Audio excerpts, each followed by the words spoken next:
welcome to A Fistful of Dice. I'm Matt, and today we're going to be talking about things that break your game. You might notice that I'm doing a different camera angle. I'm just trying out a different placement for the camera, so let me know what you think.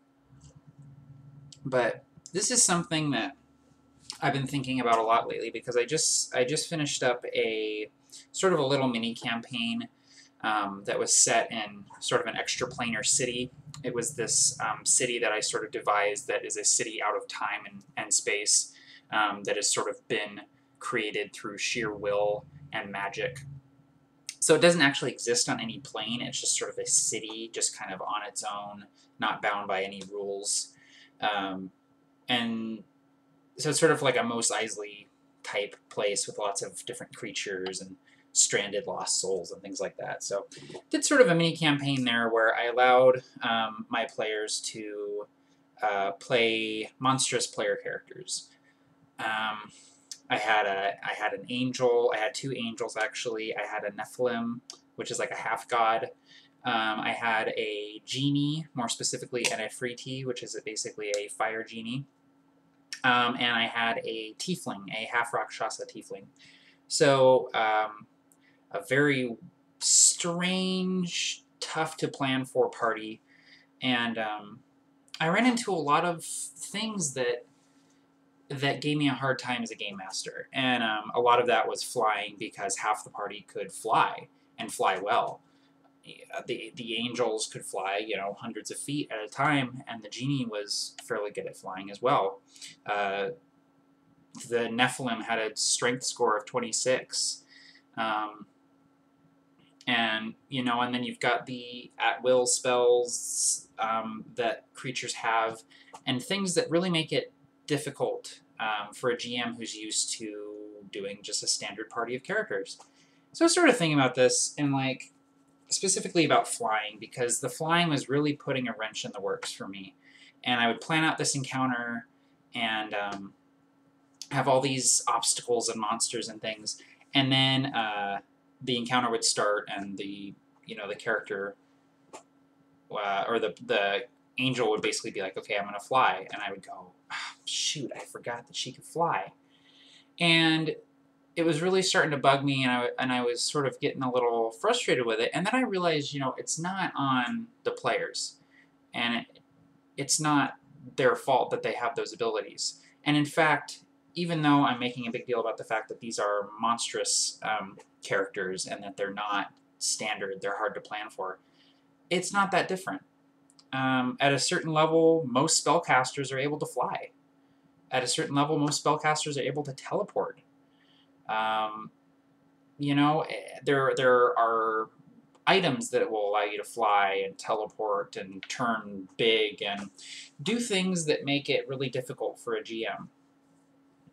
So what do you do with those things that suddenly change the game, that change the way that you have to plan things? And, well, what you have to do is you have to put more obstacles in their way. Do you have characters that can fly? Is the flight making it difficult for you to plan encounters? Make your players think on their feet. Put something in front of them that says the status quo is not going to work anymore. Put them in a room where there's not enough room to fly.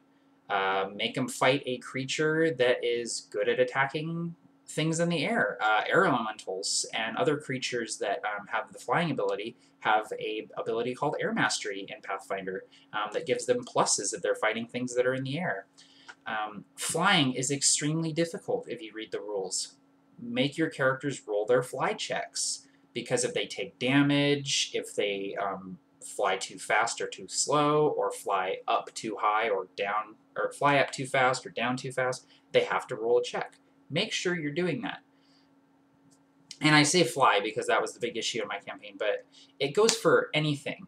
Make sure that you are not just...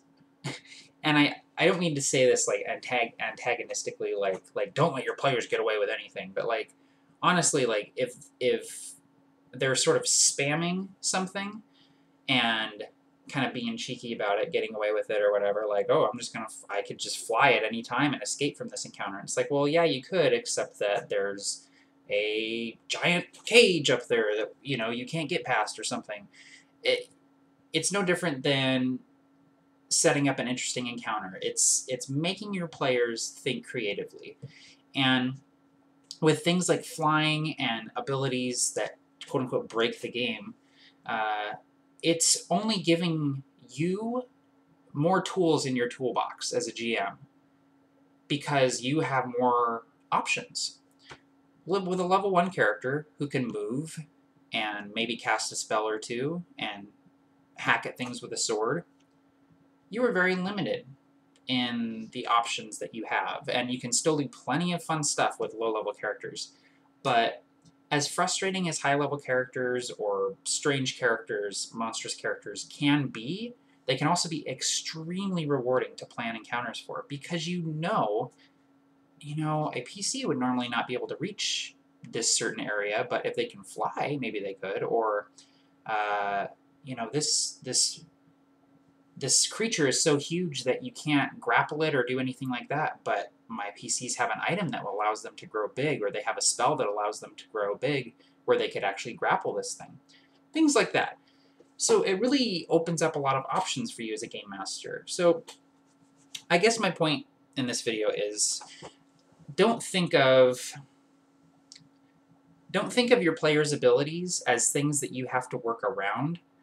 Think of them as things that you have to confront, things that you can force your players to use or use creatively or go without. Flying is a great example, but there are plenty of good examples out there of things that players can do to make your job harder. So yeah, just want to make a quick video on that because it's something I've been thinking about lately. And man, flying is really a bitch if you don't nip it in the bud and realize that there are a lot of rules that go along with it. So, but anyway, my question is, what do you do about these game breaking abilities or spells or items, things that would normally make your job really hard? What do you do about them? Do you confront them head on? Do you outright ban some of them? Or do you just kind of roll with it and see where it goes? So let me know, leave a comment or a video response. I'm really interested to hear what you guys think. So anyway, that's today's video. So take it easy, guys, and happy gaming all.